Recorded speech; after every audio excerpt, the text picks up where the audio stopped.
What's good, YouTube? It's your boy, Blue Blood Sports TV, back at y'all with another one. So, former four-division world champion Leo Santa Cruz says that he will only take the fight with undefeated WBA, now lightweight 135-pound superstar boxer Gervonta Tank Davis at 130. Now, the question is this. We know that Leo Santa Cruz versus Gervonta Tank Davis is more than likely Gervonta Tank Davis' first pay-per-view event, right? Mayweather Promotions CEO and promoter Leonard Ellaby stated that the first fight in 2020 for Gervonta Tank Davis will be a pay-per-view event. We know more than likely it will be Leo Santa Cruz. Now, the thing about this is Gervonta Tank Davis had trouble two previous times making weight at 130. He lost his titles on the scale at one point in time on the undercard of Floyd Mayweather versus Conor McGregor, who Floyd Mayweather is his promoter, right? He lost his title on the scale in that fight, on the co-main event in that fight. Huge fight, right? Huge implications on that fight. And it just seems like he wasn't disciplined enough to make weight for that fight. Now, the spotlight was on him. You're the co-main event for the biggest fight, one of the biggest fights ever, because whether it had a direct effect on the sport of boxing, Floyd Mayweather versus Conor McGregor was the Floyd Mayweather of the UFC. It was a crossover fight, so a lot of eyes was on it, right? It was a big event. It wasn't so much of a meaningful boxing event, but it was a big event overall. And so it was huge for Gervonta Tank Davis to stay disciplined, and because he was going to get a lot of exposure, and yet he still wasn't able to make weight. Now he moved up to 135. His first fight and the biggest step-up fight in his career, the headline in Atlanta, Georgia, which we haven't had a fight there in over 20 years since Evander Holyfield fought there. And this was a huge fight for Gervonta Tank Davis. And yet, in the move-up weight, he moved up from 130 to 135 in the biggest fight of his career, yet he still had trouble making weight. He still came in at 136.4, a 1.4 pounds overweight, right? And he moved up 5 pounds and still struggled to make weight. Now, with that said, is Gervonta Tank Davis disciplined enough? Can he be trusted enough to go back down to 130 from 135?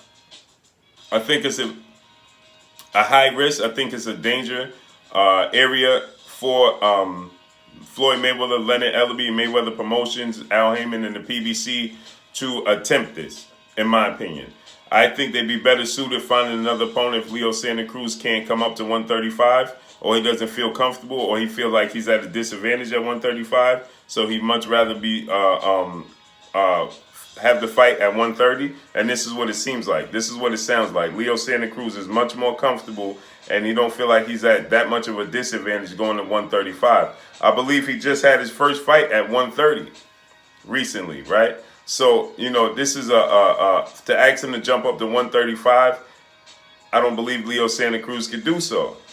Or yet, should I say, I don't think he's comfortable in doing so. Or he feels like he has an advantage in draining Gervonta Tank Davis back down to 130, right? Because he knows he's undisciplined.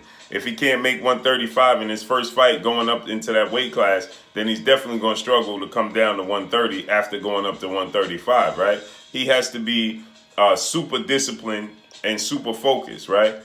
This being a pay-per-view event, you know, this is a huge risk that Mayweather Promotions and Al Heyman and PBC and Showtime will be taking, but it won't be for any titles. So it's not like he would lose a title. And I highly doubt that if he came in overweight, that Leo Santa Cruz would pull out of the fight. Now, I'm sure at that point in time, there's going to be huge stipulations in the contract that says that if Gervonta Tank Davis is a pound overweight, he'll probably be docked $1 million per pound he's overweight, right? This in order to try to keep him intact. But the facts remain, and the question remain: does Gervonta Tank Davis care enough to stay disciplined enough not to lose that money. Now, when you start talking about losing $1 million per pound on the scale, that could get a dude moving, right? That could shake you up, right? That could discipline a man. That could humble a man, right? That could get you focused. That's a lot of money to lose on the scales. So is Gervonta Tank Davis willing to do so? Or are they going to try and pull Leo Santa Cruz up to 135? Now, see, Leo Santa Cruz putting this out there that he's not 100% comfortable with going 135, or stating that, he only wants to take the fight at 130. This is going to put it out there. This is putting agenda out there. He's putting it out there that if he does go to 135, it's giving him a built-in excuse. And then Gervonta Tank Davis is going to be seen and perceived as dragging a guy up all the way from 126, 130 at one fight, and 135 instead of fighting guys his size, right? So it's going to look bad on Gervonta Tank Davis, right? It's casting a certain shadow and light on the fight. Leo Santa Cruz is smart for doing this, right? And Gervonta Tank Davis had already came out and stated that he's willing to come back down to 130 for the right fight. He said a pay-per-view fight, a big fight. This is a pay-per-view fight. This is a big fight. The only other fight he can make this big at 130 would be a Gary Russell fight, and they meet in between because Gary Russell currently campaigns at 126. So Gary Russell will have to campaign. Gary Russell said he'll come up to 130, 135, but he wants to capture the title up there before he goes directly into a fight with Gervonta Tank Davis. Not saying that he won't go into it. Not saying I don't know what Gary Russell's plans would be, but this is what Gary Russell stated, right? So the thing about this is, I don't know. This is going to test Gervonta Tank Davis' will. This is going to test his discipline. We've already seen two of the biggest fights of his career. The co-main event on Floyd Mayweather, Conor McGregor, he wasn't disciplined enough. The biggest fight in his career with Yuriorkis Gamboa, he wasn't disciplined enough. I have no reason to believe that he's going to be disciplined enough to make 130. And I think that that's going to be dangerous for him because he's going to be trying to, go to any measures to make 130 on the scale, especially if they put stipulations at $1 million per pound. And being in with a guy like Leo Santa Cruz, who's very, very active, is going to test Gervonta Tank Davis's stamina, right? Now, I'm not saying Leo Santa Cruz could win the fight. I'm just saying it puts him in very, very cloudy, muddy, and dangerous waters doing so, right? Because this could have a direct effect on Gervonta Tank Davis's career in the future. Now, I think he'll beat Leo Santa Cruz regardless of what takes place on the scales and things of that nature. But still, at the end of the day, this starts to take effect on your career. When you start to lose this many pounds, you're starting to weight drain yourself. You're not disciplined in between fights. Water on your brain protects your brain. You understand? So your brain start to have effects.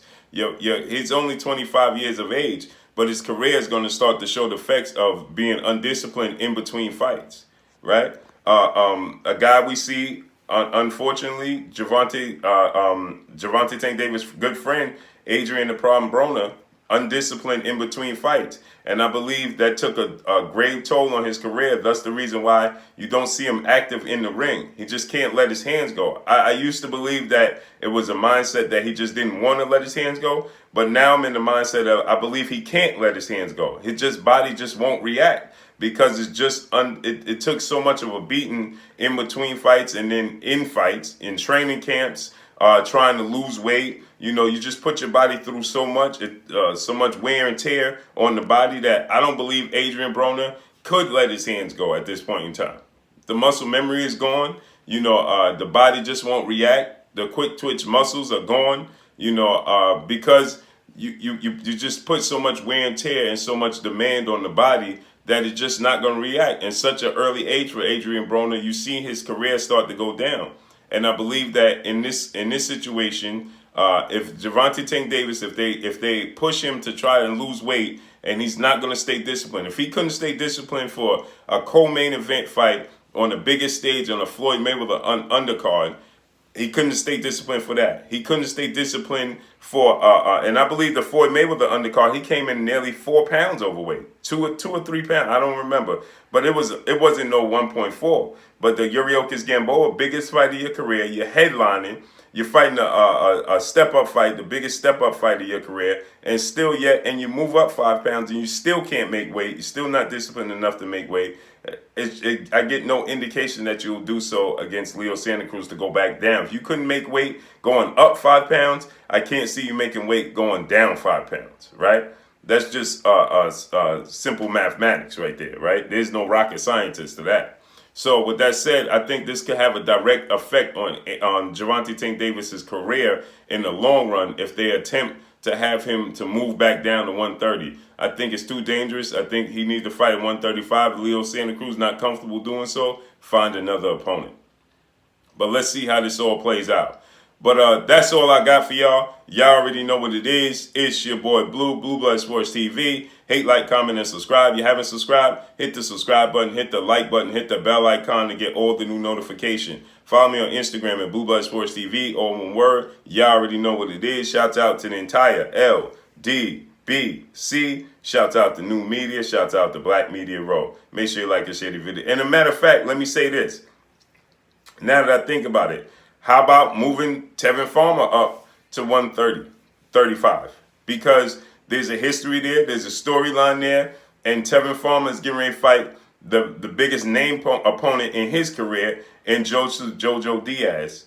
So how about moving up Tevin Farmer to 135 as he's a 130 pounder? I know Tevin Farmer stated that he won't be forced to go up to 135 for nobody. He's comfortable at 130. But if you dangle the right carrot and you give him the right offer, I'm pretty sure Tevin Farmer will move up to 135 and take that fight, right? Other than that, you got to look at, well, I know Devin Haney's not going to be available. Obviously, he's out 6 months, and then he's going to go to look to regain his title against the Javier Fortuna, Luke Campbell fight winner. They fighting for the vacant WBC that he's on injured IR remission for the WBC. So Luke Campbell and Javier Fortuna are going to fight. So Devin Haney is going to be off the shelf. He's not going to be available. Teofimo Lopez and Vasil Lomachenko are fighting in April. So maybe Gervonta Tank Davis try and grasp the winner of that fight, right? But it don't seem like Leo Santa Cruz is going to be a viable option. But that's all I got for y'all, man. Let me know what y'all think. Peace.